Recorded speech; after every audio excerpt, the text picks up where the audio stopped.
that dream alive. Happy King Day. Happy King Day, come on. Happy King Day. Keep that dream alive. Keep that dream alive. Keep that dream alive. Keep that dream alive. Keep that dream alive. Keep that dream alive. Keep that dream alive. That's what we hear about today. There we go. I love it. That's what we're here for today. We're here to assure that that dream is defined and everybody understands that dream. This is about passing the torch and passing the mantle so that our kids and our kids' kids understand the struggle and understand what it took to change things for the better. History isn't made by one person. History is made by the movement of the masses. When Dr. Martin Luther King showed up at Washington, he showed up with 200,000 of his best friends. 200,000 people who believed what he believed. 200,000 people who wanted to show the world that the dream is real and the dream can be achieved. $15 an hour will not be achieved without everyone behind it and without raising the awareness of people who want to sit on the bench. Dr. Martin Luther King said, if you cannot fly, then run. If you cannot run, then walk. And if you cannot walk, then crawl. But whatever you do, keep moving forward. So I'm going to ask people to join me with that right now. If you cannot fly, then run. If you cannot run, then walk. And if you cannot walk, then crawl. Come on, one more time. If you cannot fly, then run. If you cannot run, then walk. And if you cannot walk, then crawl. That's what it's going to take to change this nation.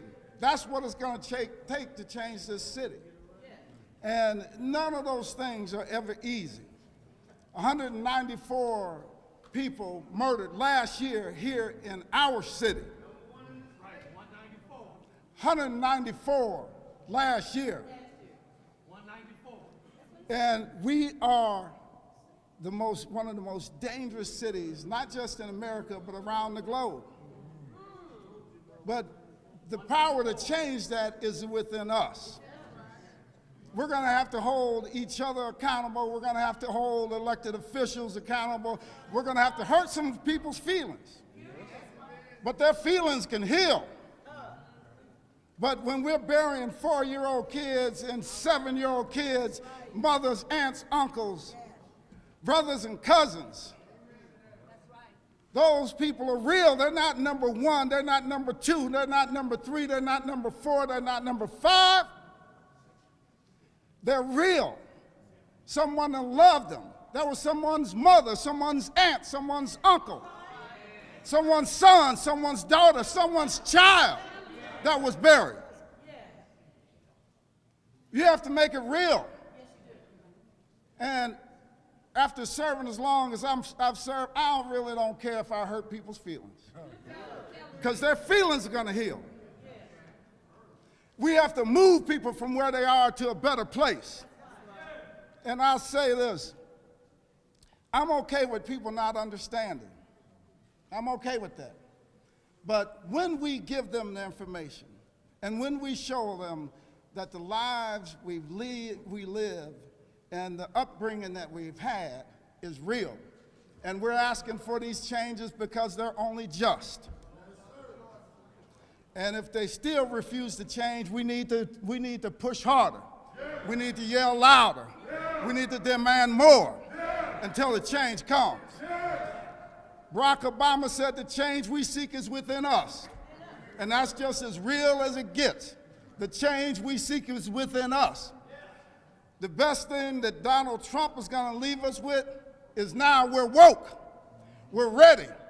Like my father used to sing the old gospel about being a soldier in the army of the Lord. You have to be a soldier to make these changes. So I'm calling on each and every one of you, touch somebody you know, call them, Ask them for change. You know what? Text them, tweet, whatever you do. When you're sitting around the table with your aunts, uncles, brothers, sisters, cousins, whenever they call you for something, I'm going to tell you this. When my sister calls me the next week and she asks me for $20, $30 or whatever, I'm going to say, okay, wait, hold on for a second. You're going to get the $20 or $30, but I need you to do something for me. I need you to call somebody for me. I need you to make sure people are going to show up to assure that we have some justice and we do not have Donald Trump in the White House anymore. That's real change. I'm going to have to ask you to put a voice out for $15 an hour everywhere. I'm going to have to ask you that. Because no matter how much you asking me for, I'm going to give it to you. I'm asking you for something simple. I'm asking you for your voice. And I'm going to end with this. Dr. Martin Luther King was not some 6'8", 255-pound, muscle-bound man. Dr. Martin Luther King was described as slight of build, but he used his voice, and he used his spirit, and he let the Lord speak through him, and he pushed for change, even when it was uncomfortable. And with that voice, he changed everybody around him and changed this nation and moved the masses. And I'm here to tell you today, brothers and sisters, you all have that voice. You have technology and things that wasn't available back then. Use that voice for change. Use that voice to inspire someone to do something different. Use that voice to force people to get up off their couch and get in the game for change. Thank you so much for your time. Keep that dream alive. Keep that dream alive. Keep that dream alive.